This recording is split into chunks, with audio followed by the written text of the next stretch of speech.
Katwewombeeke tutandike okusaba. Mukama Katonda omulungi tuze mu maaso go ng'abaddu bo ng'abazaana bo nga tuleeta ebizibu byaffe n'essanyu lyaffe ku bigere byo. Mukama tukwebaza olw'okuba nti ozaaliddwa wakati mu ffe era tukusaba Mukama amazaalibwa ago galage obujja gye tuli, galage obupya, galage entandikwa empya, tufune okwagala eri bannaffe eri mikwano gyaffe. Ebyo byonna tubisabye nga tuyita mwana wo Yesu Kristo Mukama waffe. Amen. Amiina. Katutandike okusinza n'oluyimba olusooka.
Katuwulirize ekitundu ekisooka. Ekitundu kyaffe ekisooka kivudde mu Isaaya essuula ey'enkaaga-mu-esatu okuva ku lunyiriri olw'omusanvu okutuuka ku lunyiriri olw'omwenda. Isaaya 63 okuva ku lunyiriri olw'omusanvu okutuuka ku lw'omwenda. N'ayogera ku ku bikolwa bya Mukama eby'ekisa ekingi n'amatendo ga Mukama, nga byonna bwe byali byatuwadde Mukama n'obulungi obungi obuli eri ennyumba ya Isirayiri. Bw'abawadde ng'okusaasira kwe bwe kuli era ng'olufulube bwe luli olw'ebikolwa eby'ekisa ekingi. Kubanga yayogera nti mazima be bantu bange, abaana abatalikuusakuusa, kale n'aba mulokozi waabwe. Yabonyaabonyezebwa mu kubonyaabonyezebwa kwabwe kwonna, ne malayika ali mu maaso ge yabalokolanga mu kwagala kwe era ne mu kusaasira kwe yabanunula. N'abasitulanga n'abeetikkira ennaku zonna ez'edda. Ekitundu kyaffe ekisooka kikomyawo. Mukama abeere nammwe. Zabbuli y'ekikumi-mu-etaano okuva ku lunyiriri olusooka okutuuka ku lw'ekkumi-n'emu.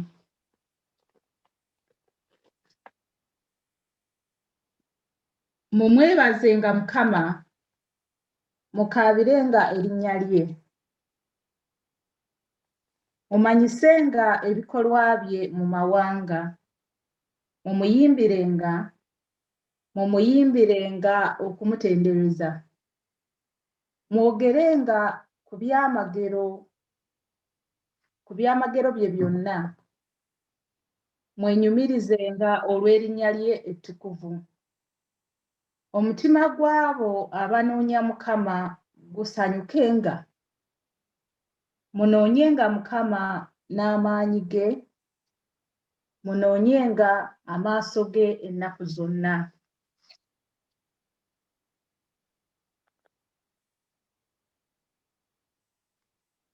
Mujjukirenga ebyamagero bye bye yakola, eby'ekitalo bye n'emisango egy'akamwa ke. Mmwe ezzadde lya Ibulayimu omuddu we, mmwe abaana ba Yakobo abalonde be. Oyo ye Mukama Katonda waffe. Emisango gye gibuna ensi zonna. Ajjukira endagaano ye ennaku zonna. Ekigambo kye yalagira emirembe 100. Endagaano gye yalagaana ne Ibulayimu n'ekirayiro kye yalayirira Isaac, n'ekyo n'akinyweza eri Yakobo okuba etteeka, eri Isirayiri okuba endagaano eteriggwaawo, ng'ayogera nti, ggwe ndiwa ensi ya Kanani, omugabo ogw'obusika bwammwe. Ekitiibwa kibe eri Kitaffe n'eri Omwana n'eri Omwoyo Omutukuvu, nga bwe kyali olubereberye, bwe kiri ne kaakano, bwe kiriba, emirembe n'emirembe. Amiina.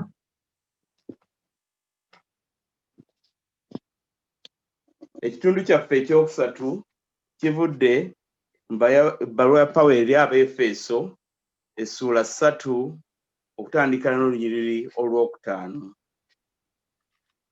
Ekitaategeezebwa mu mirembe egy'edda abaana b'abantu, nga kaakano kibikkuliddwa abatume be abatukuvu ne bannabbi mu mwoyo.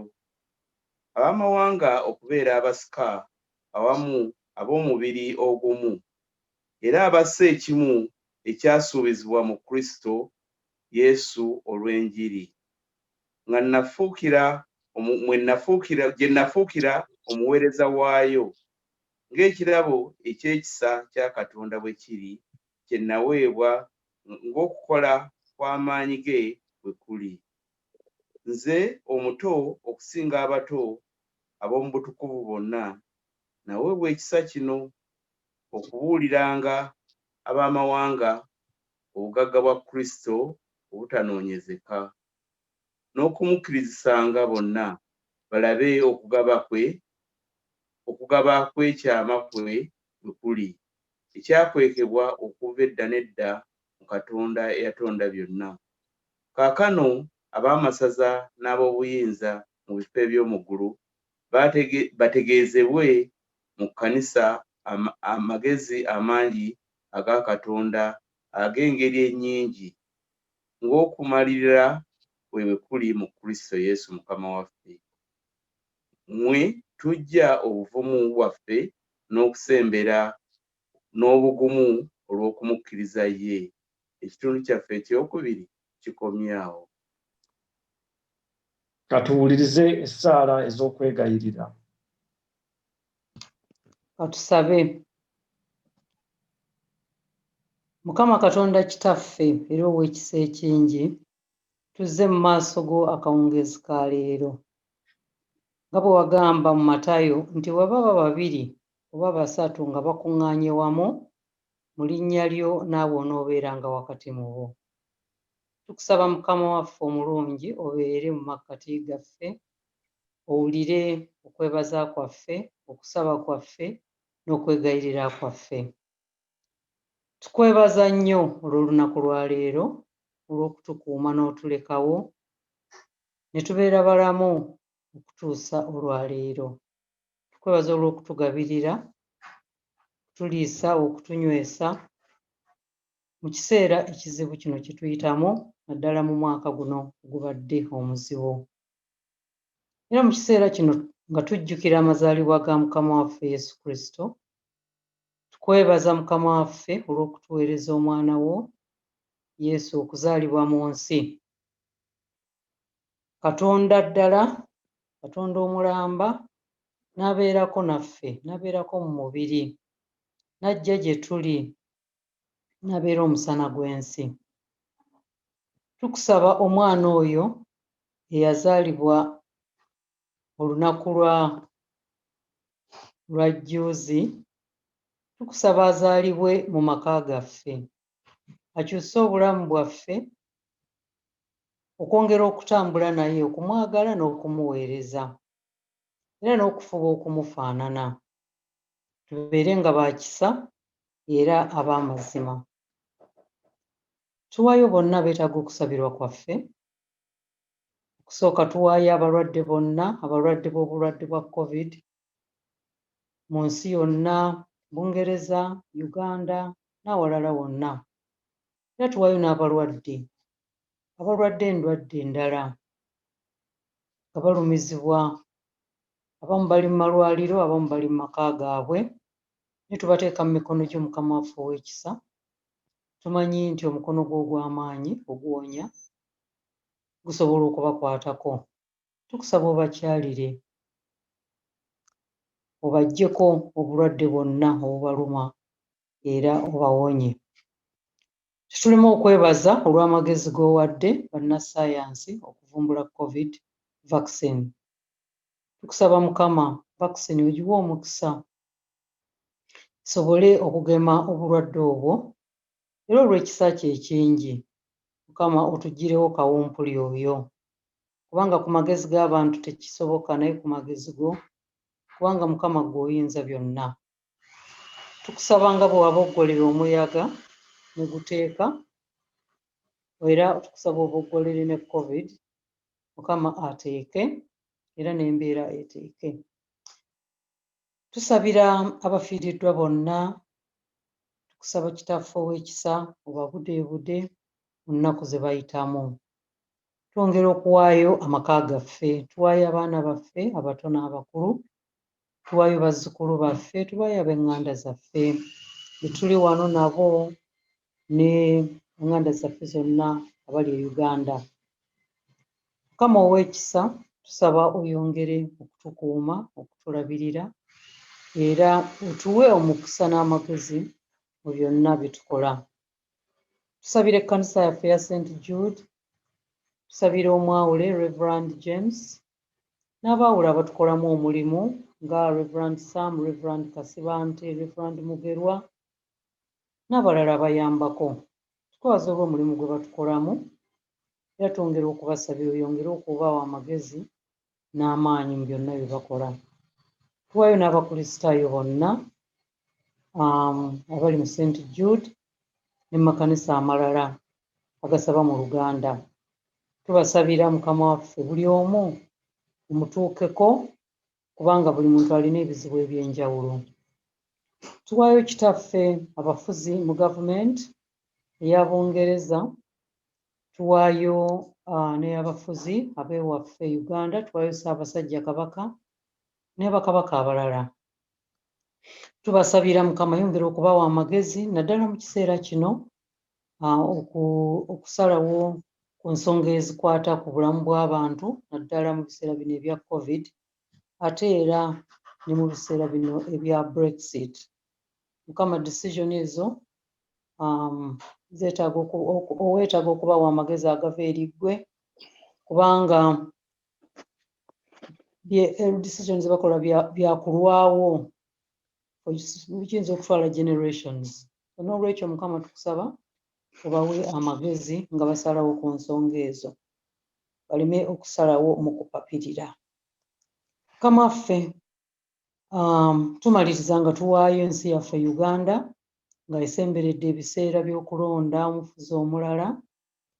Tukusaba Ayi Mukama Katonda obawe enteekateeka ennungi obibeeremu byonna, process yonna ey'okulonda bigende bulungi, omenye enkoza sitaani zonna ezandireese obusambattuko.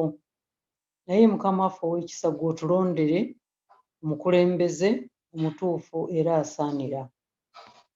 Mukama waffe ow'ekisa twagala okuwaayo ekiro kino, tukusaba okituyiseemu n'emirembe, otukuume bulungi ffenna mu maka gaffe era ne bye tuteekateeka okukola wiiki ejja nabyo tukusaba obibeeremu kubanga Mukama bye tupulaninga nga totupulaaningidde tewali kisobola kubeerawo. N'olwekyo byonna tubiteeka mu mikono gyo era nga tukusaba otukuume otulabirire, tuwe amagezi n'amaanyi okusinga, tubeere okwongera okukwagala n'okukuweereza. Byonna tubisabye era twebaza wa Yesu Kristo Mukama waffe. Amiina. Katusabe essaala ey'akawungeezi. Ayi Mukama, tukwegayirira omusana gwo gwake mu nkiza yaffe, otukuume n'ekisa kye ekingi, tuyise mu kabi konna ak'ekiro olw'okwagala kw'omwana wo omu yekka omulokozi waffe Yesu Kristo. Amiina. Ekisa Kya Mukama waffe Yesu Kristo n'okwagala kwa Katonda n'okussa ekimu Omwoyo Omutukuvu kubeere naffe ffenna emirembe ekitaggwaawo. Amiina. Kati katufune oluyimba nga n'omusumba bwe yeeteekateeka okutuwa ekigambo ekirungi Mukama kyamutadde ku mwoyo.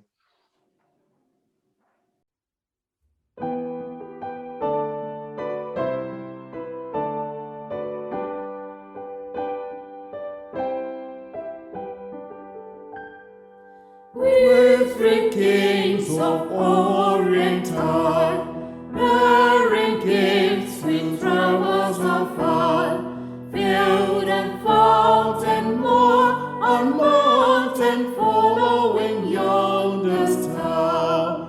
Oh, star of wonder, star of light, star with royal beauty bright, westward leading, still proceeding, guide us through the perfect light.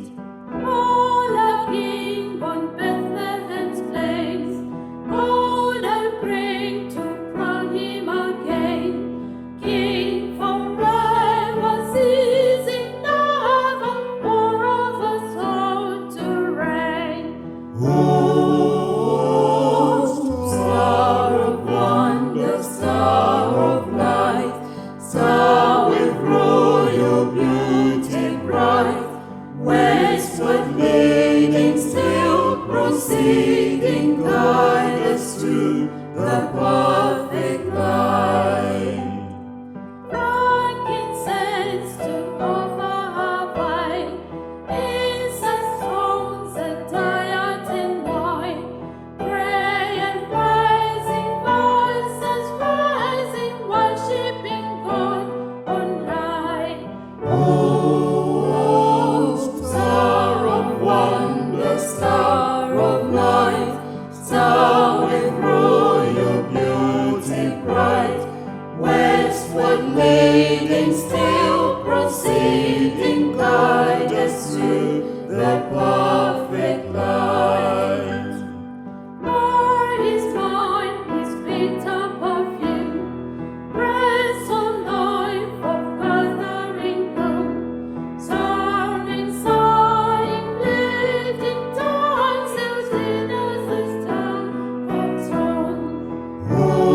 bakafeero tweyanziza nnyo tweyanzeege ssebo omusumba Sam tusabye nnyo okubeera naawe akawungeezi k'olwaleero. Mukama yeebazibwe. Agulumizibwe ssebo. Agulumizibwe nnyo. Banaye nsanyusa okubeera nammwe guno mulundi gwakubiri munansonyiwa obutabeera nammwe mu Novemba anti baatusa mu lockdown ey'okubiri ne wabaawo ebirala ebijja mu kkanisa ne sitasobola kubeera nammwe. Nasaalirwa nnyo kubanga omulundi ogwasooka I had a really blessed time, so nali looking forward to come for the second time. Naye nsanyuse nnyo okubeera nammwe guno omulundi. Kansubire mwafunye a very good Christmas, however it looks like manyi Christmas y'omulundi guno si nze in our household tebangawo kubanga nga bwe bimanye ebye Uganda twamanyira kubeera n'abantu normally Christmas bwe mumbeera mwekka buli omu abuuza ate kiti mwabadde ki naye ku luno teri yabuuziza kubanga buli omu amanye embeera eriwo naye tuli kansubire it was a good Christmas and we pray that the next Christmas will be different in many good ways.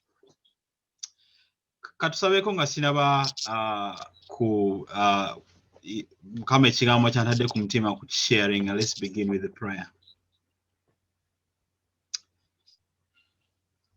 Father God, we thank you for your presence among us in our different homes, in our different places. Your word promises that where 2 or 3 are gathered in your name, there you are. And so we gather in spirit to give you praise and glory and to worship you, Lord. And so as we do, may you come and be with us and reveal yourself through the words that I am going to be sharing. So I pray that I may speak in the name of the Father, the Son, and the Holy Spirit. Amen. When I'm not on y'oLuganda 20%, so njakuba nkozesa illustrations mu Luganda naye ebisinga bijja kuba mu Luzungu. So I hope you don't mind and you'll be able to follow. So from our readings, ezisomeddwa njagala kujjamu 3 things benjagala taking away from this talk. 3 things. The first one is to be joyful. That's the first thing. The second one is to pray continually. Not just pray, but to pray continually. And the third thing is to give thanks. So, bw'obanga tulina kirala ky'ojjukidde mu talk eno, jjukira ebintu ebyo bisatu. Be joyful, pray continually, and give thanks. And as it's the last weekend of 2020, I want to use these 3 things to reflect back on this year, but also look forward to 2021. These 3 things, be joyful, pray continually, and give thanks, are also the Apostle Paul's last words to the church in Corinth. Words I hope mwenda mujja kukkiriza are relevant for us today, for the church today. This time last year, I don't know about you, definitely excited about 2020. We had plans, some of us more exciting plans than others. Some of my plans, nalina 6 weddings to conduct this year alone, and none of them has happened. The last wedding was actually cancelled last month.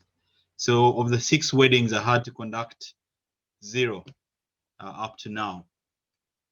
Muganda wange omuto wa baby sister on the theme of weddings yali alina okugattibwa in April of this year.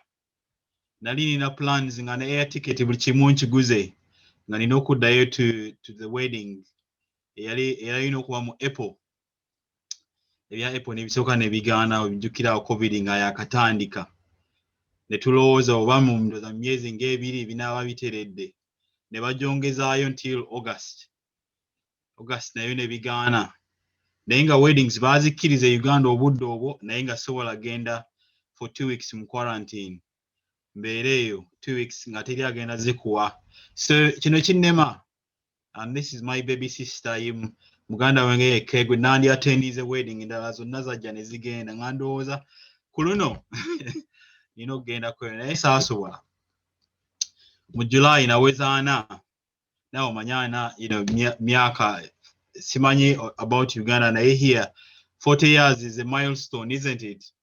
You want to make a big thing of it. Ate yajja bulungi yali akulwakutaano nga planning social events the whole weekend. Ninayo planning ab'ekkanisa bajje, planning emikwano gyange bajje, ne ku Sunday ne family. Ebyo byonna pe teri kyakola ki? Teri kyasoboka. Naye ate ekyo kyo sikaayana na savinga ku busente kwekyo so sikaayana nnyo kwekyo. Zino weeks eziwedde 2, I don't know about you, twali nga we nkugaye Christmas for us has always been about people. So Boris, we are 2 kids, 2 families, 3 families being together. The 2 planning a family 2 nga tuzifunye nga tu planning ze bajja ku Lwakusatu baddeyo ku Sunday badde balina kuddayo leero. Ekyo nakyo tekyasobose. Actually initially tebasooka gamba Christmas Day muyinza okumeetinga kale ku Christmas Day. Nebuga kale fair enough, at least tunaaba nabo ku Christmas. 2 hours later nga batugamba nekyo nakyo tekikola ki tekigenda kusoboka. Simanyi tier gye mulimu naye wano tuli mu tier 4. So tier 4 nga tosobola hostinga anybody else. So ezo nazo ne zigaana. So ezo ezimu ku plan, those are just a few. Ate fenna we had plans. If I was to invite each and everyone here to share their plans ze baali balina for 2020, tuyinza okubeera wano mpaka omwaka ogujja next Friday. Buli omu alina plan. Now, as the year comes to an end, there are so many cancelled plans, lots of things that we had hoped to do, but now we can't.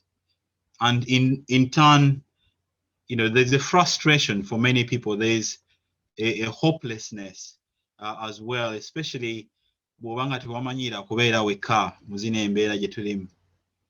And I'm sure simanyi naye nze mpulira abantu bagamba the 2020 sigibala, guys, and my birthday jaji celebrating next year. Simanyi oba mwabawulidde naye nze mbawulira mbalaba ku Facebook 2020 tebakola ki tebagibala. Naye nze I'm here to say that actually this year kebechi, it's the year of the Lord, and it's the year of the Lord's favor as well. Isaiah are prophesying this, and Jesus in Luke, in Luke's gospel claims this, that it's the year of the Lord. Every year is the year of the Lord's favor, no matter how it looks like, no matter how it's ending. Every year, including 2020, is the year of the Lord's favor. Why? We are told in Isaiah and also again in the Gospels, this Jesus that we celebrate at Christmas, yaja kukola ki? Mwebuuza, what did he come for? Isaiah says he came to preach the good news to the poor, to heal the brokenhearted, to announce freedom to all captives, to pardon all prisoners, to comfort all who mourn, to care for the needy. Akyabikola. And the Bible says if God is still doing all these things, then it is still the year of the Lord's favor. And so in doing so, as we celebrate Christmas, or as we've been celebrating Christmas, and as we embark on the new year, Jesus is coming to announce the year of the Lord's favor as well, 2020, 2021 as well. And so therefore, as believers, how do we respond to all these things? Which leads me to my 3 points. Demba Gambi. Esooka is give thanks.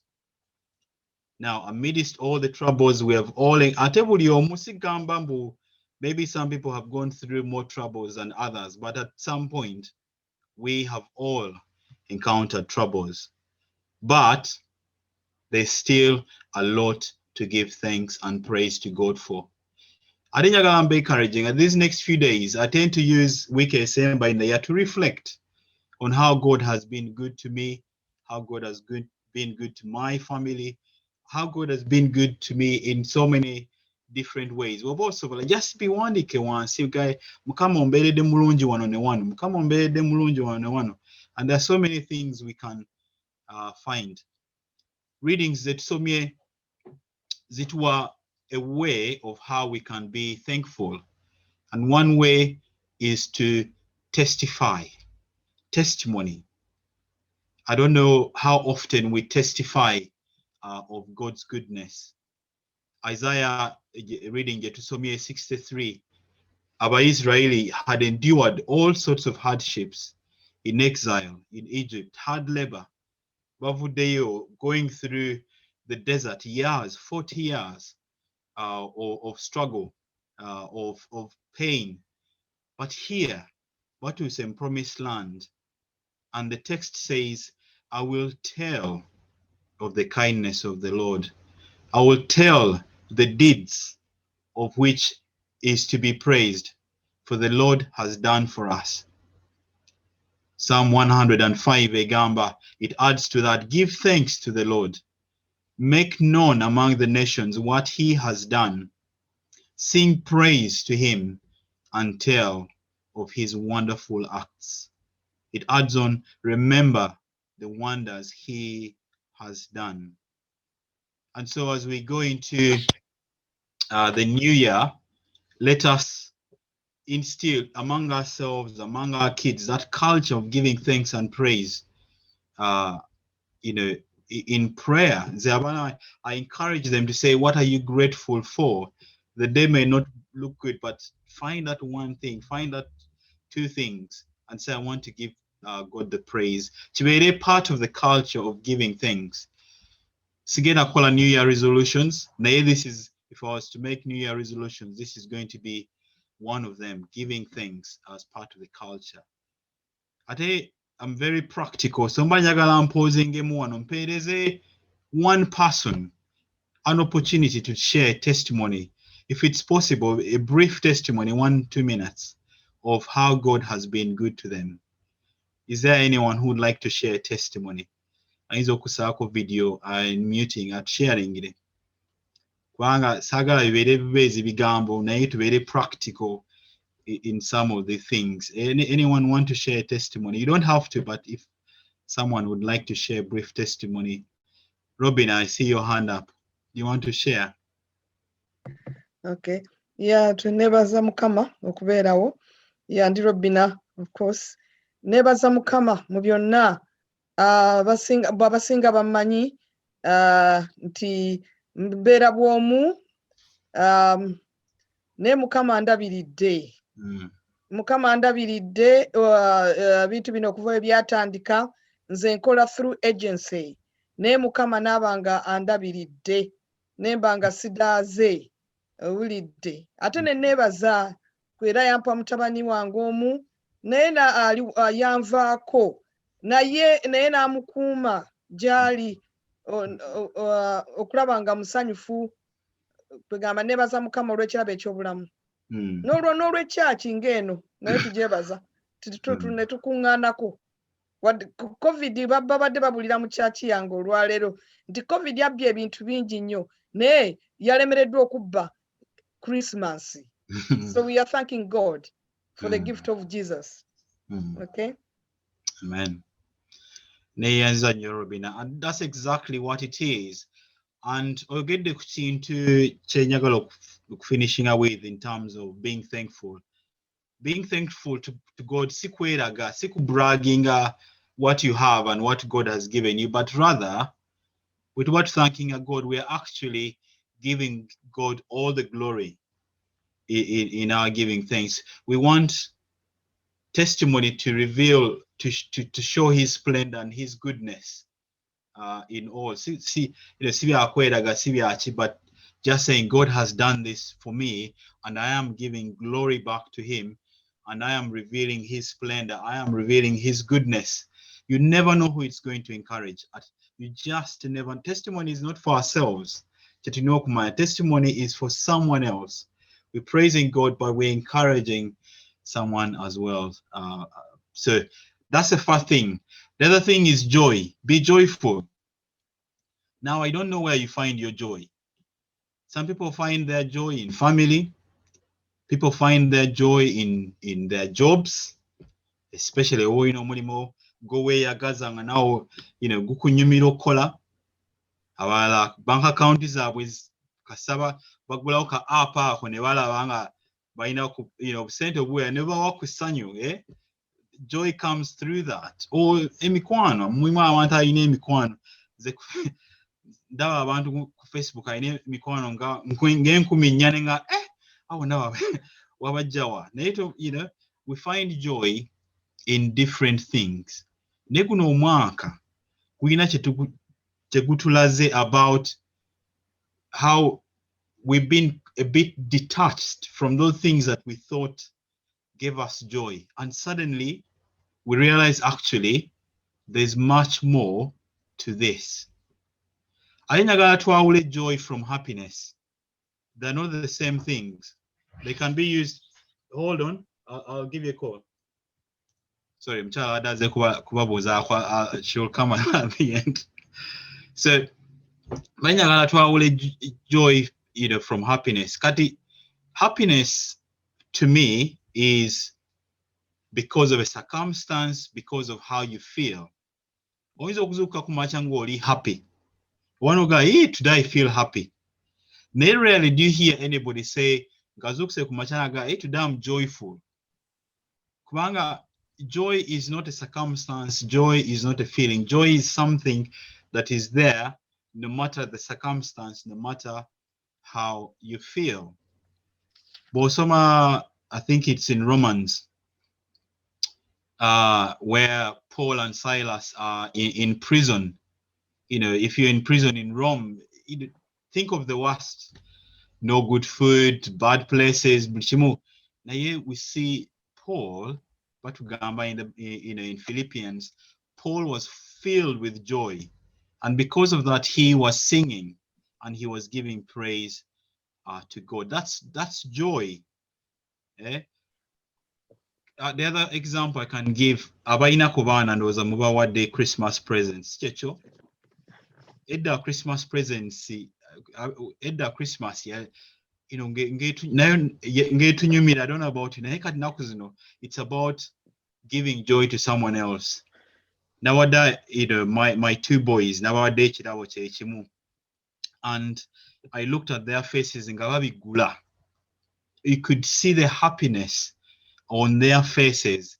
Katingagu, as a parent, you just feel joy because you've given someone that experience. The other thing is that I'm not expecting anything from them. Oshiraba, sigambo bayinde bagenda kale ankolede ekintu eky'amaanyi agenda kukwata mu nsawo ampeeyo ki. You're just doing it for somebody who is not going to return that favor. That's where joy comes from. Abadde following Church of England theme for Advent and Christmas. It's been about joy, comfort and joy. And that joy we're talking about is the joy that comes from knowing Jesus and trusting him wholeheartedly and putting Jesus above everything else, putting Jesus above family, above jobs, above money, above property, whatever it is. The priority is about, putting Christ above everything else. Now, as we look forward to 2021, how can we be joyful? Readings of Ezigamba, we can start by seeking his face, always, persistently looking for him in his word, through creation. Do you ever stop and see God's creation?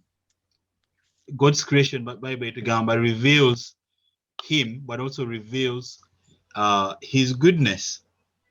In fellowship ngeno, it's one way we find joy. you go away encouraged. At the end, you sometimes we need that fellowship to be encouraged and to be joyful. Not but I want to share the other thing that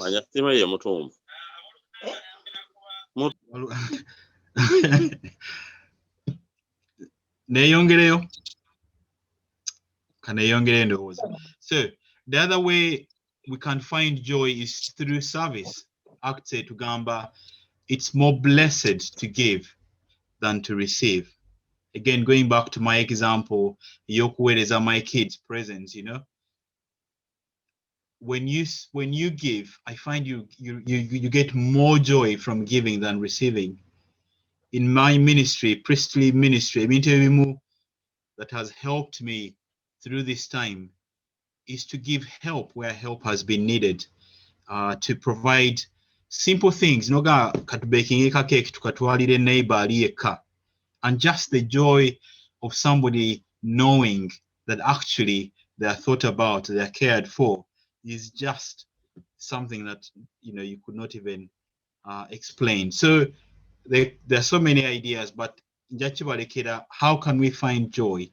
Two things, meditating on his word, seeking him in every way, fellowship, creation, but also service. Service is joy, whatever service looks like. So at every minor opportunities is abantu abalina dokola bokka, buli minor opportunities to serve God and to give. So whatever opportunities come to you, use them. That's where the joy of Christ is. Ekisemba, prayer. Not just prayer, but pray continually.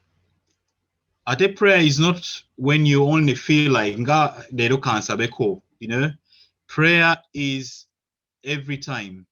Prayer is communion. You're communing with God. Not only when you feel like or when you need something.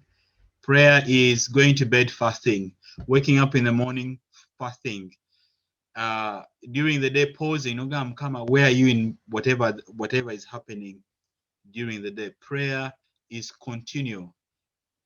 Ate communion is also listening and speaking and meditation. So sigamba kwogera bwogezi, it's just pausing during the day. Not like 5 minutes. What are you saying in my day to day? And when we pray, what we're saying to God is that we trust you. We trust you. Whatever plans we have, we trust you. That's what for me prayer is. It's telling God, I trust you. But all about movies, most times that question comes at the end. When more characters, then towards the end,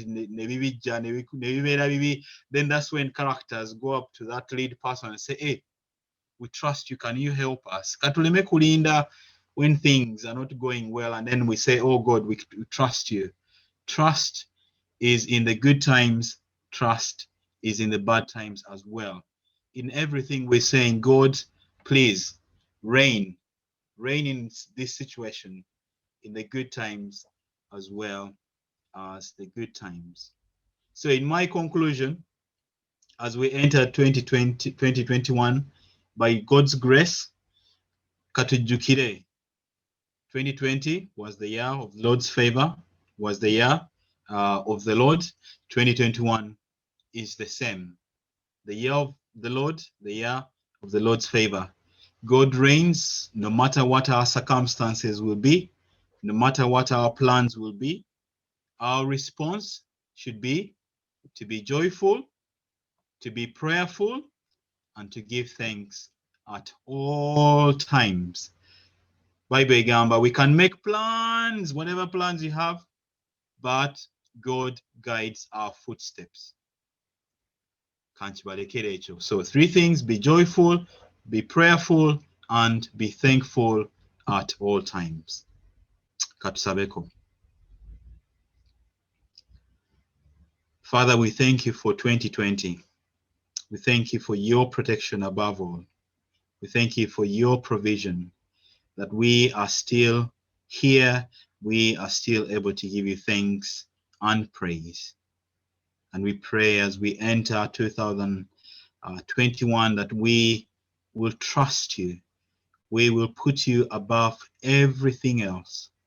And may you help us through the power of your Holy Spirit to be joyful, to be prayerful continually, and to give thanks in each and every circumstance. And I pray for your blessing upon each and every person here, their families, their friends, Lord.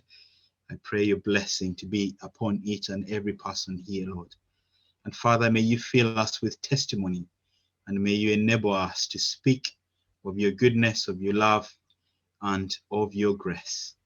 We pray this in Jesus' name. Amen. Sebo musumba tweyanziza nnyo tweyanzeege. Neyanziza. Mukama yeebale okutikka ettu eddungi bwe lityo.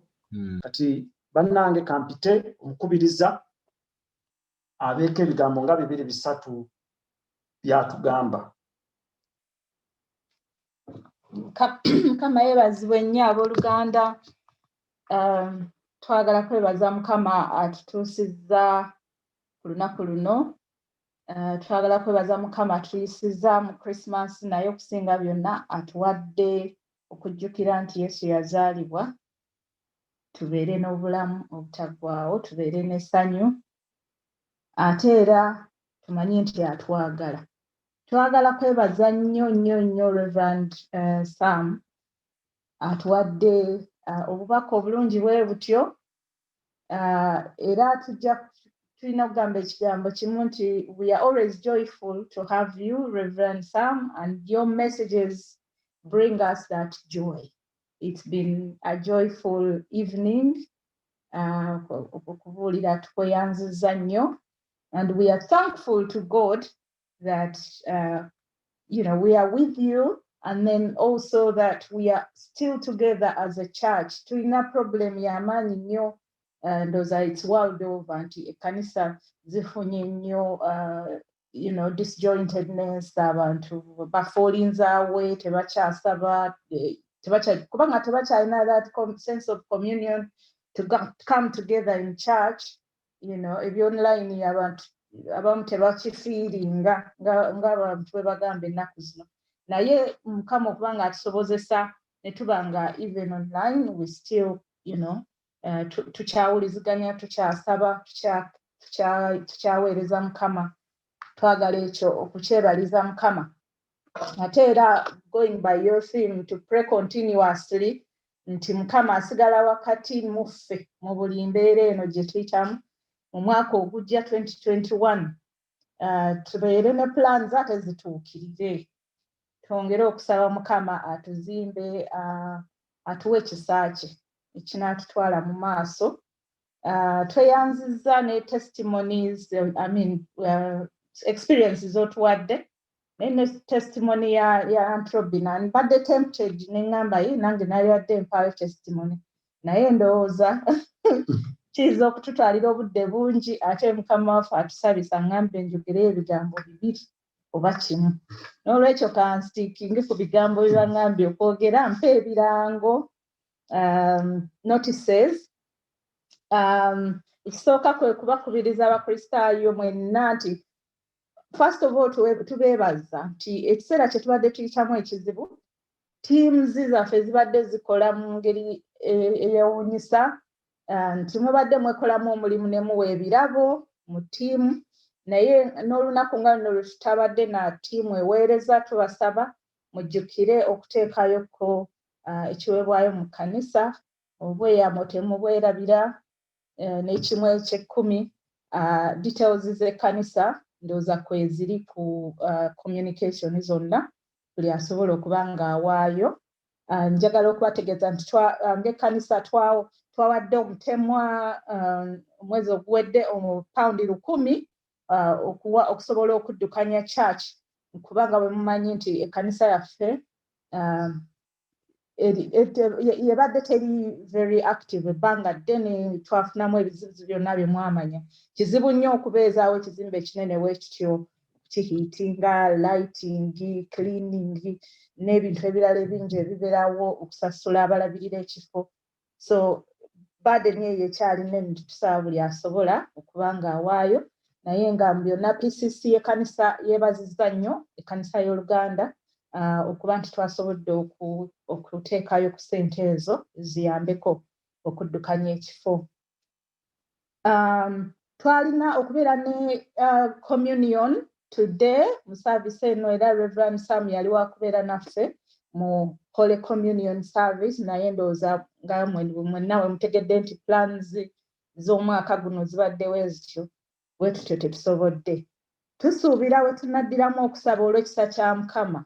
Tujja kuddamu okusaba nga 24 January 24th of January bwe tunaaba nga Mukama atusobozesezza okuba nga tuvudde mu ttiyafu oba nga tuli bulungi okusaba tujja kusobola okubeera ne Holy Communion. Service eyeddako ennaku z'omwezi 24 January ejja kulemberwa ttiimu Matayo ate esembayo mu mwezi nga 31 January eri kulemberwa ttiimu Luka. Era mu service eyo eya ttiimu Luka mwe tugenda okugabira ebirabo bya team performance nga bwe tukola bulijjo. Tetugenda kubeera na kusaba kwa New Year omulundi guno. So tugenda kuddamu okusaba mu kkanisa y'Oluganda nga 24 mu kkanisa y'Oluzungu tugenda kuddamu okusaba 10 o'clock nga 3 January. So we don't have a New Year service or New Year midnight service nga bwe kitera okubeera. So we note that. Ndowooza n'ebigambo ebyo njagala kubaagaliza omwaka omupya omulungi ogw'essanyu Mukama atuweeremu ekisa kye nga bulijjo bw'akola. It is the year of our Lord 2021. Tugisanyukiremu tukoleremu ebyo byonna Mukama bye yanaatusobozesa. Nga sinnavaako njagala kujjukira maama waffe yabadde ayagala kutubuuzaako awo. Mama Rev'd Waako yabadde azze otubuuzaako Rev'd n'amugamba ajja muyita. Kati tetumanyi oba ku ssaawa eno tulinde n'essanyu. Kamuyite. Mbalamusizeeyo basebo ne bannyabo. Muli mute. Naffe tukulamusiza nnyabo. Nsanyuse nnyo okulaba nnyabo. Nange okubasanga. Rev'd yatusuubiza dda nti agenda kukuleeta otubuuzeeko. Tusanyuse wadde tukulabidde ku lutimbe naye tukulabye. Webale nnyo okubeera okuuma Rev'd n'abavubuka. Job among us lifting up down here in Thornton. Mwebale mwaniriza yasanyuka nnyo nga mumuwadde platform okwogerako gye muli. Amiina. Era aba yeesunga yaŋŋamba ne kkanisa tulina okgenda ne tubalambula kuba yaŋŋamba nti mukola ekijjulo. Oluvannyuma lw'emmisa. Kubanga COVID abadde atulemesa ennaku zino. Bakola ekijjulo. Bandibadde twekoonayokko. Mama amanyi bwe njagala local food. That's very true. Ne Mukama waffe abantu yabaliisanga n'ababuulira ekigambo bate. Amiina. Bali kuswala awo mu kwagala emmere naye nsanyukise nnyo okubawuliza. Naffe tusanyuse nnyo. Era neesunga okubalaba olumu. Amiina. Mukama akuume. Era tutambulire mu ye. Alituggusa ne tweraba. Amiina. Amiina. Sebo tugenda kusaba otuwe omukisa. Tugende mu kunyumyamuko. Kale. Emirembe gya Katonda gisinga okutegeera kwonna gikuume emitima gyammwe n'amagezi gammwe mu kumanya n'okwagala Katonda n'omwana we Yesu Kristo Mukama waffe. N'omukisa gwa Katonda ayinza byonna Kitaffe, Omwana n'Omwoyo Omutukuvu gube ku mmwe guleme okubavaako emirembe n'emirembe. Amiina. Amiina.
Tweyanziza nnyo tweyanzege oluyimba olwo lw'amazaalibwa.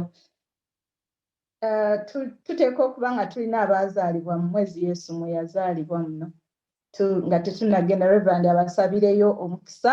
If we have any December birthdays, muziteeke mu chat room awo tuzirabe. Manyi eya Sister Mire Mire yazalibwa 23rd December 15. Barbara naye wa December. Aunt Edith naye wa December bannange. Those are 3 birthdays. Ne mwami Sekiswa. Wow. Those are 4K. Sekiswa, Aunt Edith, Barbara, and Millie. So katufune blessing, birthday blessing from Rev'd Sam. Kale, just to say, Auntie Weda Edith Mulaba, I'd seen you, so I was looking forward to celebrate your birthday. Now it turns out you have the same birthday as my sister. Remember, then you get a call. They are getting married. Kumanga na birthday ancha, so so let us pray for God's favor. Let us pray for God's blessing as you begin a new year, or a new year in terms of your birthday. For those who already have, Nganda Barbara yali 15th, Edith 29th, Mili wali. Alabika taliiwo 25. Okay, simanya we ate mwami Sekiswa 10th of December. 10th of December. Kale katusabe God's blessing. Father, we thank you for these lives. One of the testimonies that was shared was about the gift of life. And so we give you thanks and praise for Edith, for Barbara, for Millie, and for Mwami Sekiswa, for the lives you have given them up to this point, Lord. And we continue to commit them into your hands for your blessing, for your favor, for your provision. And Father, may they seek you as, Father, you seek them out, and Father, just pick them out for your love, for your grace. And we pray your blessing, Almighty Father, Son, and Holy Spirit, to be upon them as they begin this new year, to bring them favor and blessing and provision in every aspect of their lives. We pray this in Jesus' name. Amen. Amen. Amen. Okay, as we go to break out, just take this opportunity to thank you again, Rev'd Sam. We also want to thank Reverend James, who is not here today, for holding up the Luganda service and supporting us so well and loving us. He's taken to us just as one of us, so we are so grateful. Hopefully that message will get to him, and we thank God for the addition to his family during this year 2020. So yeah, there is one thing we can be joyful and happy about, to celebrate the birth of Iris. And we as a church have put together something. So on behalf of you church, he will get his celebration of Iris from you. Twagala okwebaza Mwami Kavuma, I don't think he's on the service today. Naye he's one of our congregation who has looked after us through lockdown right from March, April time. He's been giving us, supplies to look after us. And once again, he gave us a Christmas supply. Sorry, Reverend Sam, you are far away. You could not partake, but but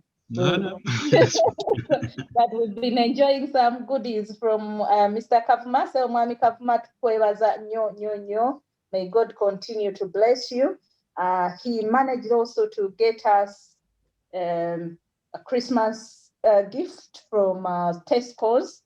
And those who came to church on Christmas Day were able to take home a Christmas pack of flour to, do your baking and make chapatis. So we are bane tuterekereko Reverend Sam paka 24th walijja okusala naffe tumuwe agenda akole chapati ze. The chapati zinkolera, so 6 Ghana. Yes, so bannange ndowooza tuyinza okunyumyamuko.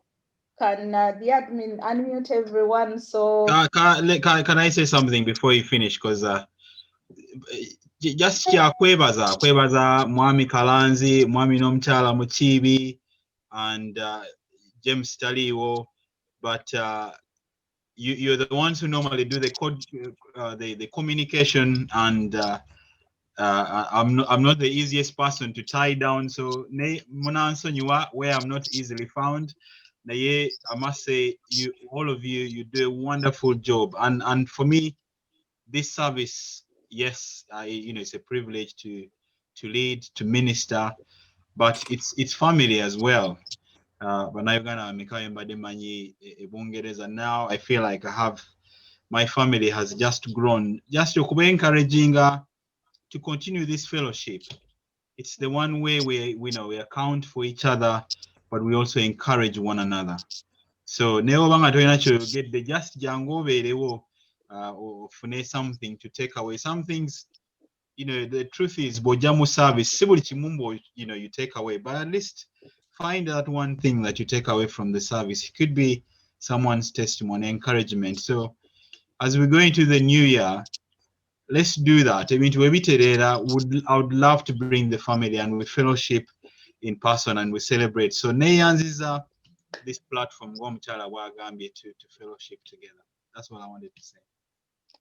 Thank you so much, Rev'd Sam. We're blessed, beyond blessed to have you in our midst. Oh, peace,